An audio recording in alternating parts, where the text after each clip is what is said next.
in our diet. You know that. You know, everyone says if you have a cold, drink orange juice. That's baloney. But whatever. Vitamin C. We have to consume vitamin C. Why? Because we can't make it. Why? Because the gene that would take care of that for us was destroyed at some time in our past. It's mutated. It's a pseudogene. It doesn't work. So we have to eat vitamin C. What a pain. Interestingly, chimpanzees have the same problem. Interestingly, chimpanzees have the same mutation in the same gene. That gene is, interestingly, in the same place in the genome. Same page of the same encyclopedia. All of our other ape fellow travelers, their gene is intact. And they don't have to eat oranges all the time. Not that there's anything wrong with that. There's one other mammal that has to eat vitamin C. Does anyone know what it is? It's guinea pigs. They have a mutation in their gene. It's a different mutation. Guys, we have genetic fossils. We have crap in our genomes. Genes that have been wrecked, that don't work anymore, we're carrying them around. They're right in the same spot as the one of our other species on our planet. They have a perfectly good gene in that spot. They don't have to take vitamin C pills in the morning. This is easy to explain with common ancestry. At some point in that lineage that led to chimps and humans, the gene got mutated, and apparently nobody noticed. They were eating oranges all the time, so they didn't care that they didn't have this gene. Apparently, somehow we got by. Us and apparently the common ancestor between us and chimps. We lost it then, and both of us have been getting by just fine. Taking limes on our long trips on ships in the 17th century. There's one other really great example that's popular in giving presentations like this, which is vitellogenin. Vitellogenin is a protein that animals use in their eggs, in the yolk of their eggs. Now, newsflash, we don't lay eggs. Most mammals don't. Vitellogenin, we have no need for that. But we have common ancestry with animals that do. Somebody got the crazy idea to go find out where the vitellogenin gene is in, say, a chicken. And they found it. They found it on a certain page of a certain encyclopedia. They looked at the stuff on either side. And then, crazy fools, went into the human genome and found, guess what? A barely recognizable vestige of the vitellogenin gene sitting in the human genome. Right in the same place. Easy to explain by common ancestry. We inherited a broken down piece of garbage that we don't need anymore because we don't lay eggs. We eat them. Finally, mobile genetic elements. We don't have time to go into all the coolness about these, except that I regret to have to inform you that at least half of your genome is parasitic. I mean, and some of you are teenagers, so you act like parasites. But, boy, that one didn't go over very well. Well, there's a teenager I'm related to in the crowd. That didn't help. But, so, parasitic, well, why do I say that? Well, we don't know technically what these things are for, what they do. All we know is they jump around in genomes all over the place. Half your genome, at least, is made of these things. They are mobile genetic elements. Little piece of DNA that, I know it sounds crazy, can move inside a genome. When they do, and they land at a particular spot, sometimes they stop moving. They can't do it anymore, so they sit there, and they can sort of mark that spot. Sit there in a genome, and, be inherited by the next generation, the next generation. Next thing you know, it turns out you've got a genome full of all these little dead mobile genomic elements that have landed in particular spots, and, funny thing, species that seem to have common ancestry have these same things in the same places, on the same pages, in the same book, in the same encyclopedia. To the point where in our genetics class today, we successfully, unlike Monday's lab, looked for evidence that one of these mobile genetic elements had actually landed inside a particular gene. It's an easy thing to do.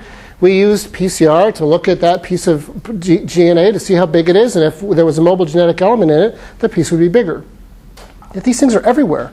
Sometimes they cause mutations. Sometimes they cause disease. We have diseases that are caused by the movement of mobile genetic elements that land in important genes.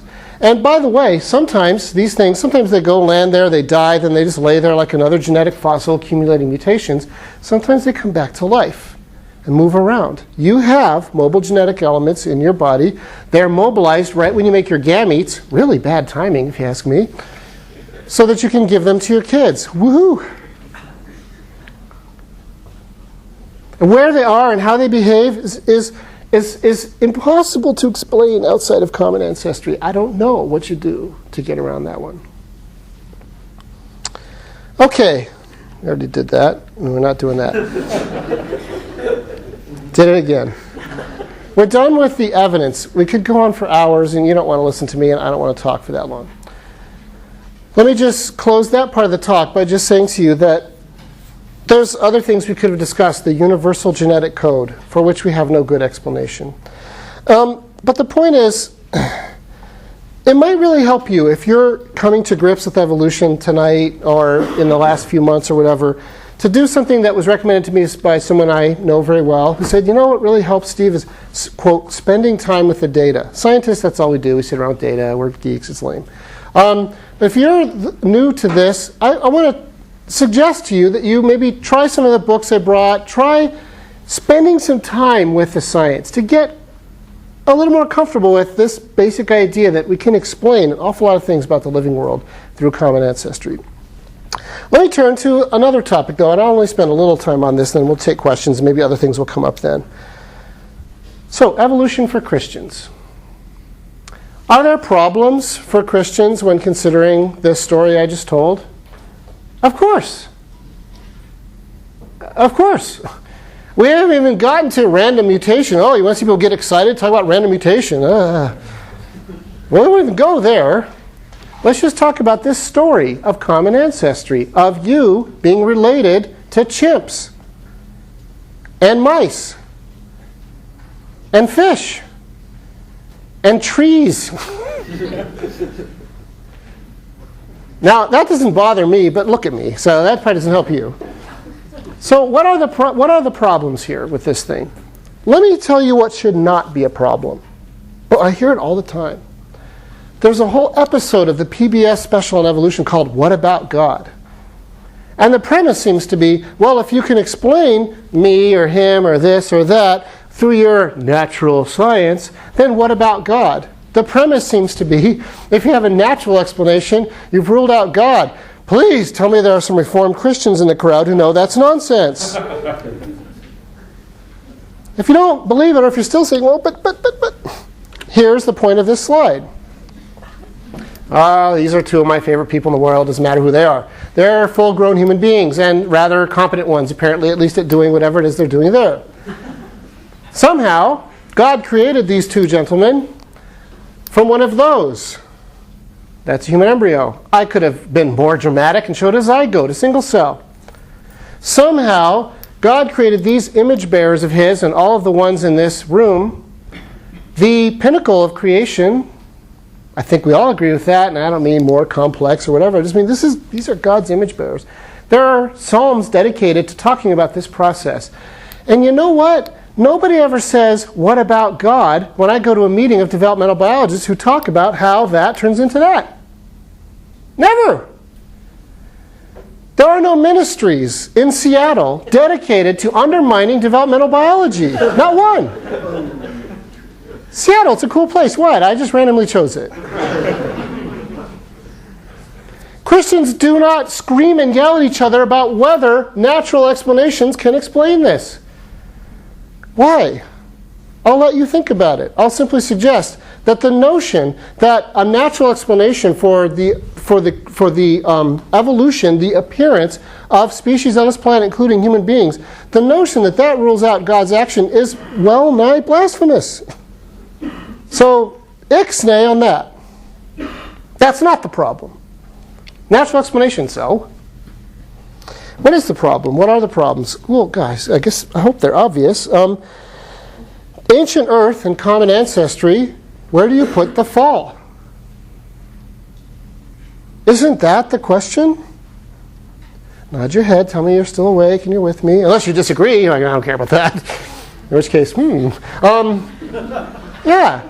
So this story, the story of common ancestry, certainly seems to suggest that things went extinct, were wiped out before humans were even around. So that Adam's sin bringing death into the world is just really hard to fit into the common ancestry story, isn't it? Yes, it is. Is that a problem? Yes, it is. Should we talk about it? Yes. Are we talking about it?